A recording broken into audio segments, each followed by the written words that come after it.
जय श्री कृष्ण दोस्तों। जब श्री कृष्ण कंसवध के लिए राधा को छोड़कर वृंदावन से चले गए, तब राधा की जिंदगी ने एक अलग ही मोड़ ले लिया।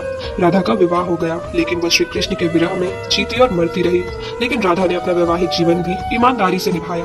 अपने सारे कर्तव्यों से मुक्त होने के बाद राधा अपने अंतिम समय में अपने प्रियतम कृष्ण से मिलने द्वारिका पहुंची। द्वारिका में उन्होंने कृष्ण के 16,108 पत्नियों को देखा और उन्हें खुश देखकर वे बहुत प्रसन्न हुई।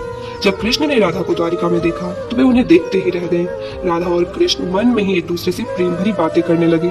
राधा के अनुरोध पर कृष्ण ने उन्हें महल में एक देविका के पद पर नियुक्त किया।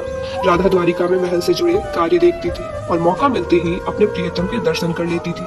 लेकिन राधा का मन अब द्वारिका में अशांत हो गया था। उन्होंने सोचा वे द्वारिका से दूर जाकर कृष्ण से आत्मिक संबंध स्थापित करेगी। इसलिए वे द्वारिका छोड़ पास के जंगल के गांव में रहने लगी। धीरे धीरे समय बीता और राधा बहुत अकेली व कमजोर हो गई। राधा का अंत निकट आ चुका था। उन्होंने धरती पर अपने 100 वर्ष पूरे कर लिए थे। उन्हें अपने अंतिम क्षणों में कृष्ण की बहुत याद सताने लगी।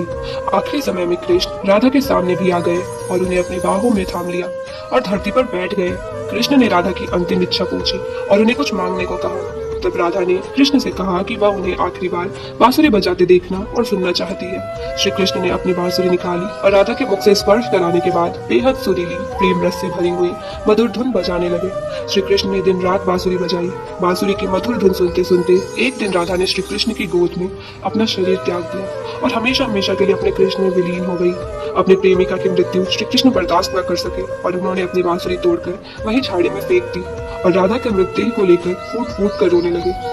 दोस्तों, उस दिन के बाद से श्री कृष्ण ने जीवन में कभी बांसुरी नहीं बजाई। राधा 100 वर्षों के विरह के बाद अपने कृष्ण में विलीन हो गई और उनका प्रेम हमेशा हमेशा के लिए अमर हो गया। राधे राधे।